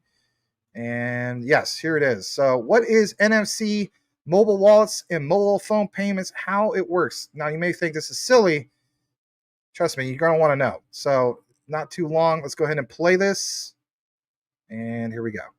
I'm sure you've seen someone pay for something at a retail store with a simple wave of their phone over the credit card terminal with no physical credit card in hand. If you're curious how that's done, in this particular case, it's accomplished using NFC technology and a mobile wallet on the customer's phone. So if you want to know about how NFC works, how it's used, or maybe how to set up a system with NFC payments in your business, I'm going to talk about all that today.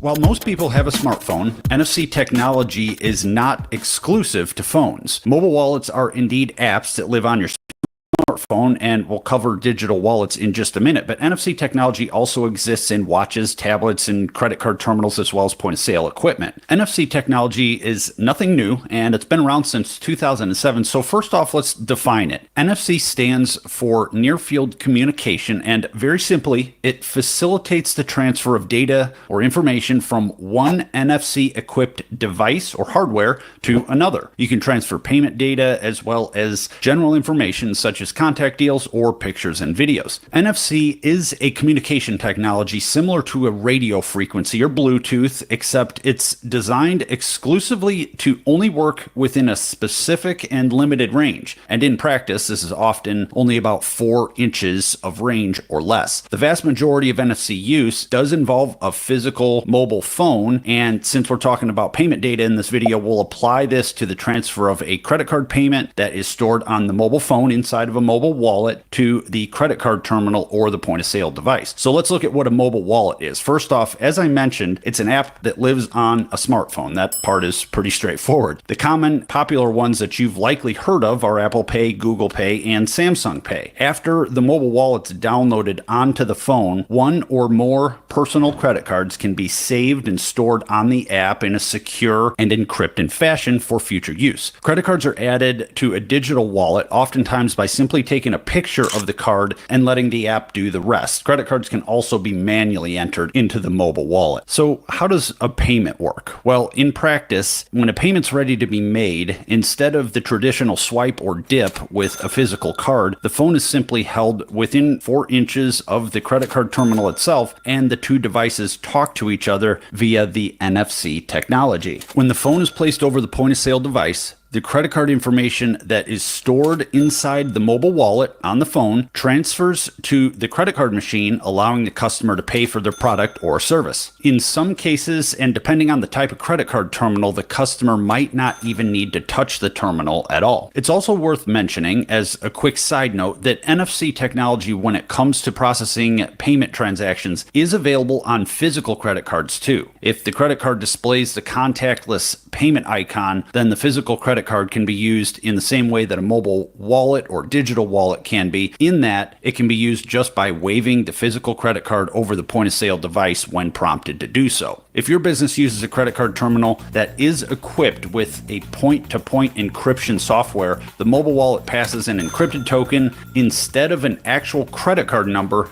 making it a very secure transaction. Essentially, this means that a unique digital signature is created to initiate the transaction for every single transaction that takes place. Then, the normal credit card processing transaction cycle takes place, and the payment processor communicates with the customer's bank to verify funds, approves the transaction, and then transfers the money from the customer's account to your dedicated merchant account. So if you want to be able to accept mobile wallets and contactless payments via NFC technology, it's actually quite simple to do and simple to set up. A couple votes in favor of utilizing NFC technology is that it's fast and convenient, it's advanced data security, as I mentioned, with point-to-point encryption, it's a contactless process, and it is in very high customer demand. Virtually every late model cell phone has NFC technology built into it, and since everyone loves to use their phones for just about everything nowadays, why not jump on the growing trend and give your customers the ability to make a payment at your store with their phone? And here's a quick stat to back that claim up that's published by Fiserv.com, and it says that 68% of consumers have used a digital wallet in the last 12 months compared to 58% in 2020 and 49% in 2019. That survey and that data comes from 3,033 interviews. So there's no doubt that it's a growing trend, and every option that you give yourself as a business to accept a digital payment or a electronic payment from your customers just makes it that much easier and more likely that you will actually make a sale.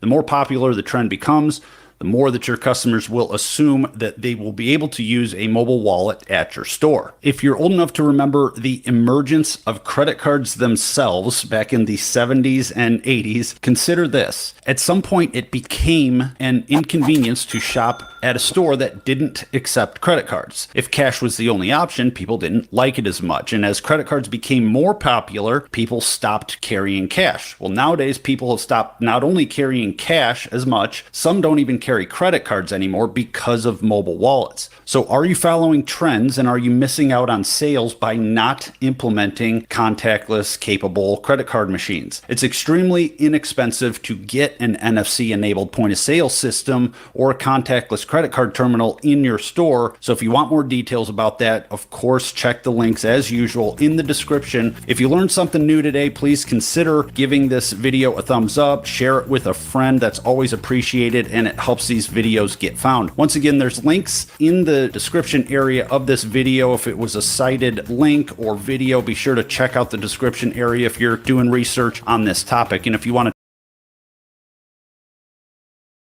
Do you see, guys, how this technology, you're already using it and you don't even know it?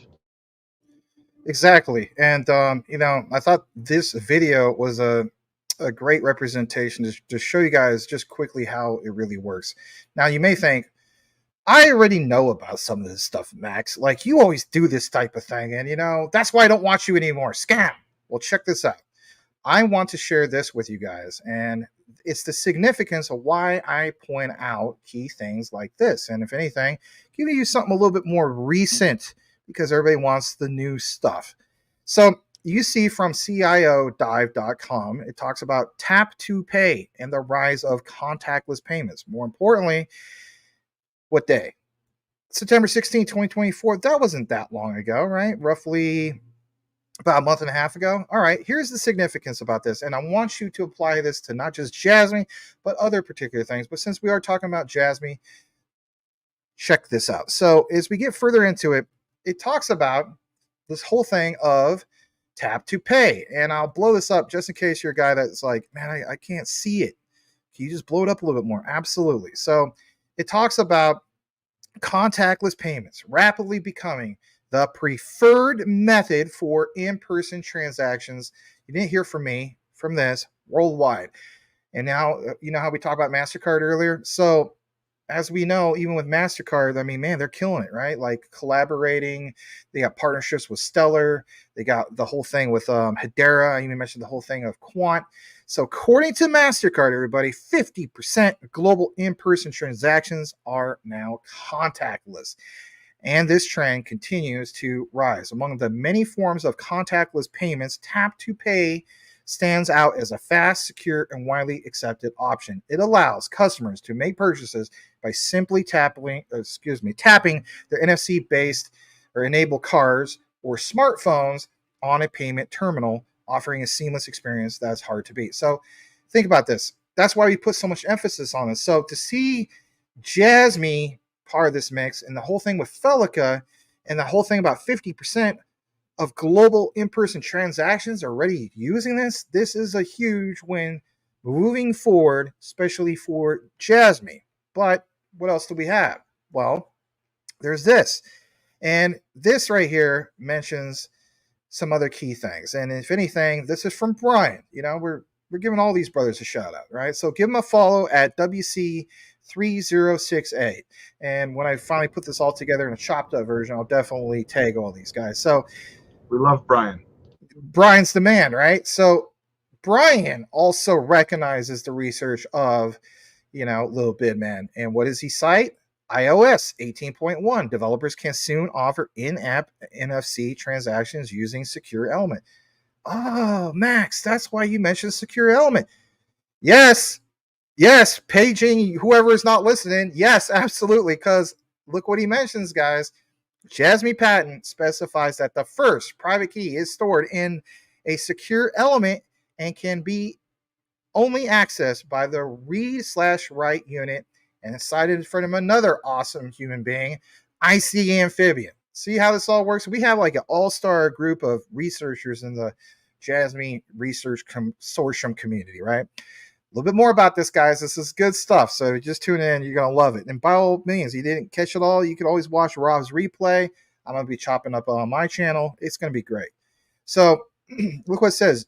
JASMY licensing company patented blockchain technology that leverages this secure element on compatible devices utilizing their proprietary Felica NSC-based technology. Raise the roof, baby, for data security and transaction services in the Web3 era. This also allows for safe, secure data localization in the rightful owner. Again, data democracy. And who does it best? JASMY. As well as validation for the data through their consortium blockchain while using AI to refine it into granular platinum data. And how are we going to scale that up, everybody? Rob knows how they're going to do it because Hana-san, the one and only Hana-san, has mentioned this whole layer 2 with what? Junction. Yes, got the AI plug. AI times deepen. This gives the rise of JASMY IoT platform to operate a trusted data marketplace and services from providers using JASMY. So think about those providers, and more importantly, all the emphasis that myself and many others in this space talked about the significance of stablecoins. So JPYD, combining those points, trusted data is high octane fuel for AI training. Now, do you understand how we get the whole thing in regards to Junction? You do, and we'll get into a little bit about that here in a bit because there's some updates on that, which is cool. But AI training requirements, a lot of GPUs for compute. So those examples that we saw from Hara talking about these old PlayStation 3s, and I have one, you know what I mean? But the point is, clustering those, yeah, this all makes sense, everybody. You've been following this. So look at this. Does he mention Junction? He does. AI models improve with training. The quality, the quantity, and accuracy of data collected at the edge becomes more valuable per capita. Oh, this is the stuff that you guys want to hear about, right? On the data marketplace, it's a symbiotic relationship that perpetuates its own growth. We want to hear about growth. So there's a lot more to get into this. I did cite the whole thing in regards to Lil Bidman. I'm glad to see that that Metaverse did a little bit about it. Obviously, Brian did a little bit about it. But again, understand this. Junction was incubated by, of course, JASMY. They entered the MVP phase for their deep-in AI-focused GPU services in the Web3 era. And more importantly, it's essential for the upcoming agentic AI revolution by providing decentralized compute as well as accurate data verification. And in the highlight from August 14th, developers can soon offer in-app NFC transactions using the secure element. Now take what we presented, if you've been following this, from the entire outline. What did you see from numerous sources? The same exact terminology. I think Lil Bidman is 100% spot on with his hypothesis that supports the notion that could very well be JASMY's version of that Felica chip. I'm going to call it. I'm going to say it is. And if I'm wrong, I'm wrong. Guess what? Just because I'm a content creator doesn't mean I can't be wrong. Now check this out. This is good. We're jumping to the next part. Why is this important? Because lots of mention about NFC. And what is NFC? Near field communication. And what do we have here? We have numerous examples by the many patents by inventor Tadashi Morita. More importantly, is understanding that he's a part of JASMY and he's also formerly part of Sony, part of that executive branch. But if you get into some of the stuff here, you see plain as day this from May of 2012, and the data patent is April 9th of 2013. Again, Sony Corporation, but again, near field communication. And another example, and another example, and on and on and on. So they have the patents plain as day. Now check this out just a little bit more, because some of you guys are worried about some of the patents expiring. Well, here's your answer. I'm ahead of you guys. I'm always ahead of you guys when it comes to that, because I put myself where you guys are. So if you go to patents.google.com, you will see here the current assignee is in fact Sony. You see Tadashi Morita listed, and more importantly, it's understanding when is the anticipated expiration. Well, it's not until December of 2028. So they kind of have safeguarded themselves till then, and I imagine they'll update this in the future as well. And that, of course, will bring us to this next part. And I'll pause here because I want Rob to chime in. And this, of course, will be towards the last part. Back to IC Amphibian, because IC mentions much research and review, a few things to say about JASMY, this dongle. I know some of you guys laugh about some of this, and Felica. So I just want to get a little bit more of your reaction based off the findings, what you think. I'm going to stop that and we'll get back into it. But this is why we do these outlines, you guys, is for the people that will take the time to understand the bigger picture. Because yes, you won't see the official announcements or the news, but this is what we do. We provide you guys the research to help you understand what is really the bigger picture that's at stake. This is huge for JASMY moving forward, and to especially see the talk of my number recently back into the news. Back to you, Rob. Yeah, just talking about the patents there, in December 2028. That's a long time from now. It just makes me wonder. I have to look into it to find out for sure if they're able to renew those patents beforehand, or if it's just open season on it after that. I'm not too sure how that works, but either way, they definitely have themselves quite a bit of time to continue moving forward, right? Do you know anything about that? Well, I mean, the way I look at it is moving forward. I mean, we're going to see, we could very well see some examples, maybe even before March. I think you are spot on with, it's not coincidence in regards to, Apple and some of these key dates, is what I'm saying. Well, that's the thing, is that I have found following this company and this team that there aren't, like, they very strategically do things. And it leads me, not to kind of shift or anything, but it kind of leads me towards, people keep asking me, well, when are we launching the PDL? When is the platform they're building with Panasonic going to be launched? When is this stuff happening?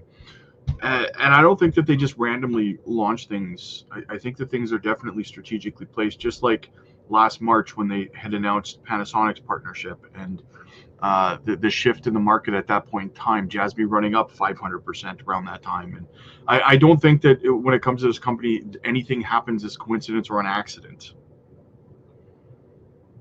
I don't think it's a coincidence at this point either, because I mean, literally, guys, we shared multiple sources from, a bunch of links that have nothing to do with JASMY. And then when we get to the last part, especially what you saw just briefly from IC Amphibian, it's just like, wow, like it's the same terminology and they have the patents. So that's where it's at for me.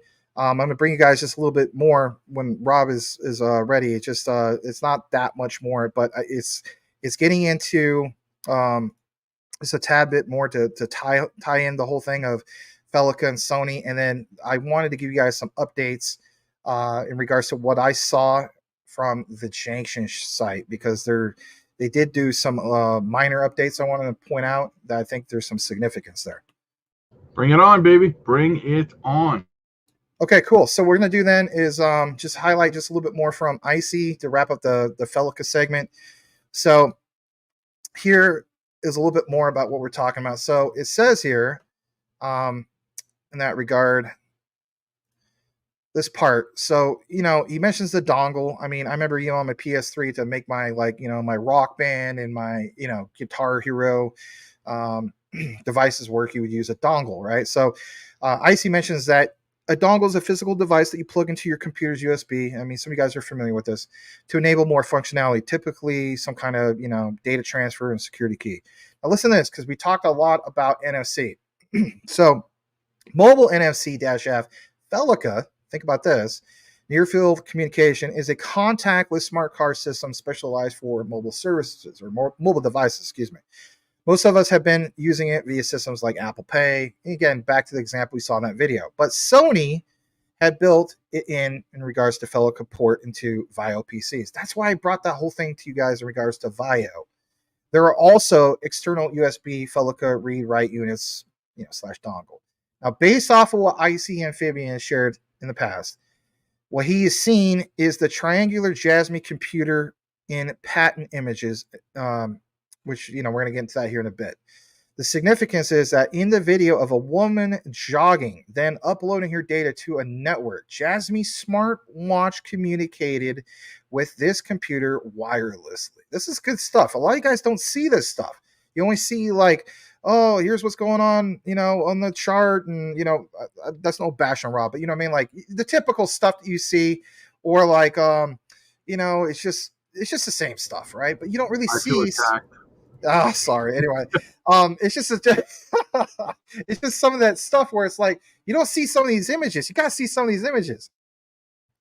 So we're gonna get into that in a bit, but the key thing is wirelessly, right? So triangular computer will certainly have embedded Felica read-write unit. JASMY wearables will definitely perform contactless communication and mutually authenticate with other JASMY computers / devices. How?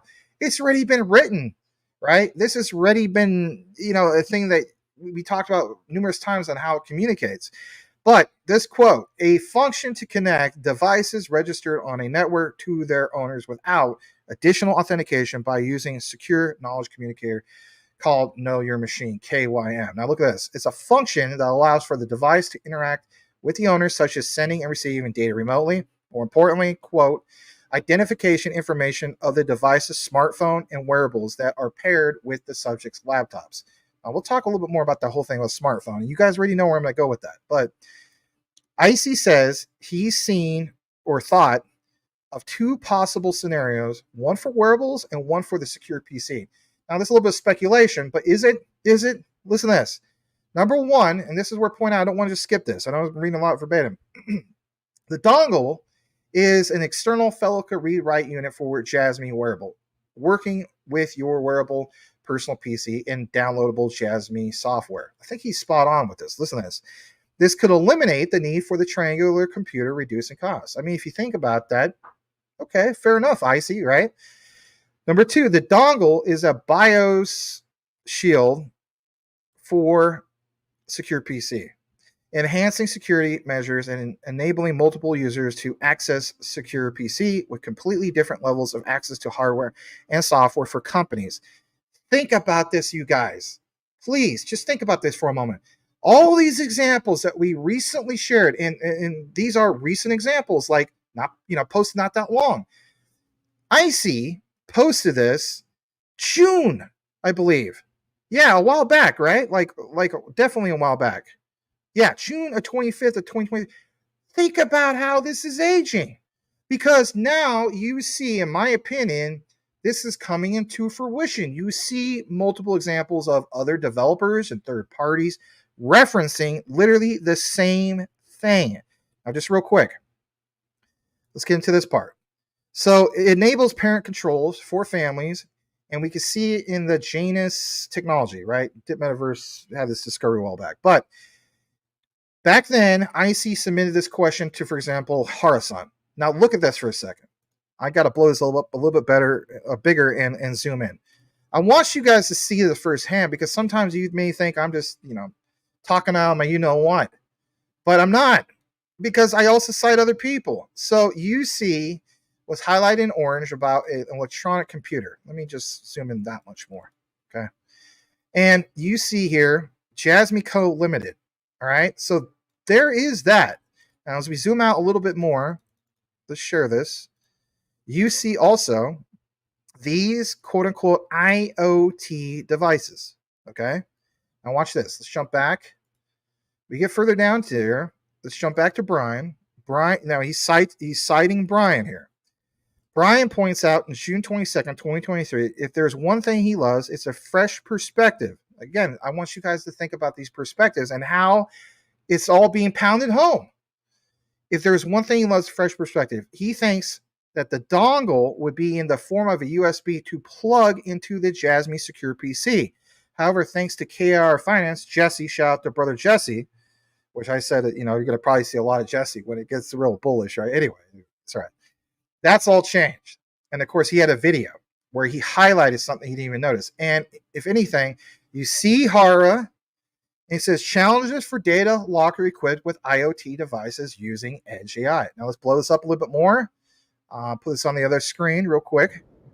I actually played that commercial before on my channel. Yeah. Very informative. Yeah, you already know. So in my opinion, I mean, think about it.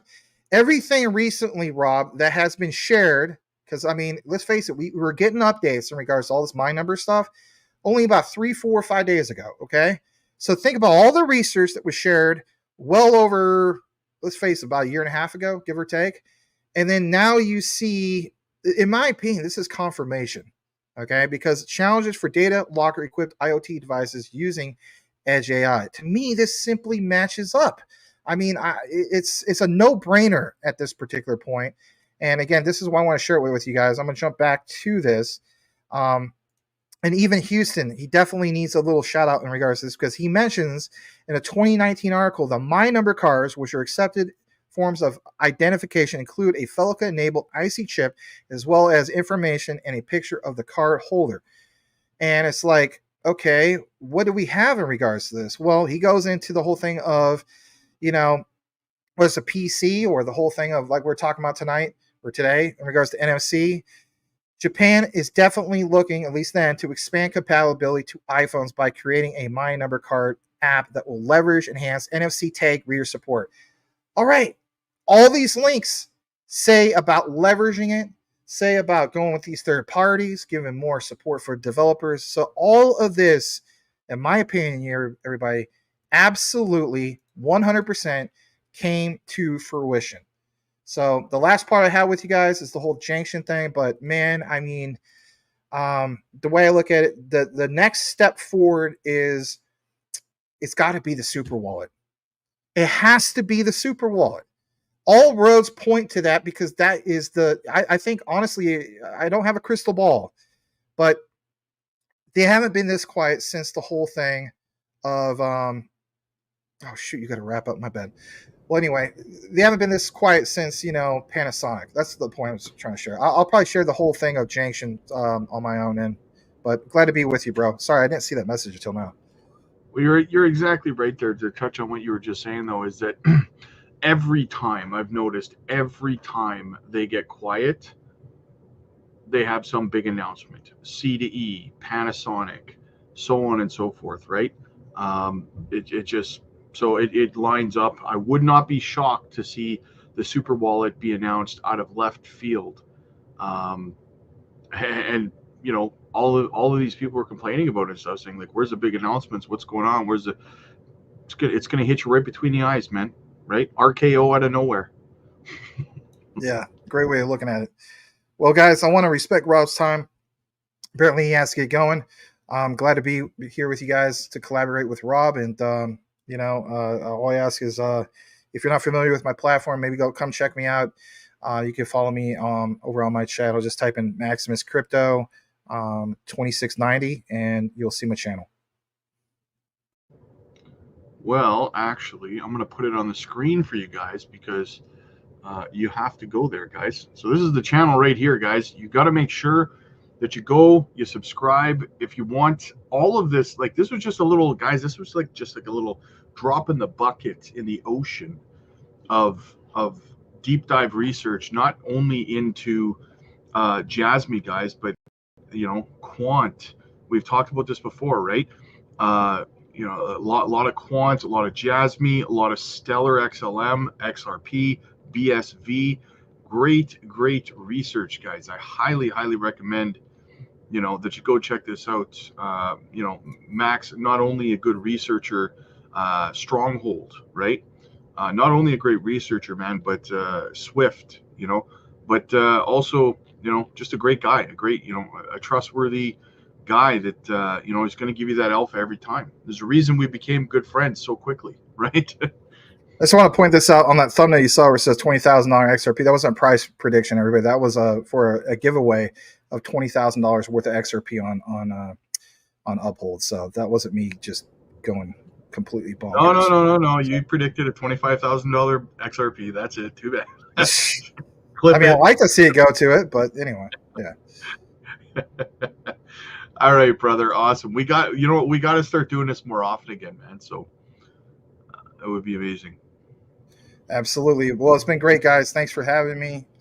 Again, you know, continue to support brothers like Rob. He continuously does like almost daily, if I'm not mistaken, of JASMY content. You know, it's pretty cool. So thank you again, Rob, for having me. And I'll be putting out some other videos I have. I already did a really intense deep dive in regards to you know, the X's and quant in regards to precious metals. You're definitely going to want to see that in my release today, but I won't keep you. And thanks again, Rob. Really appreciate you, brother.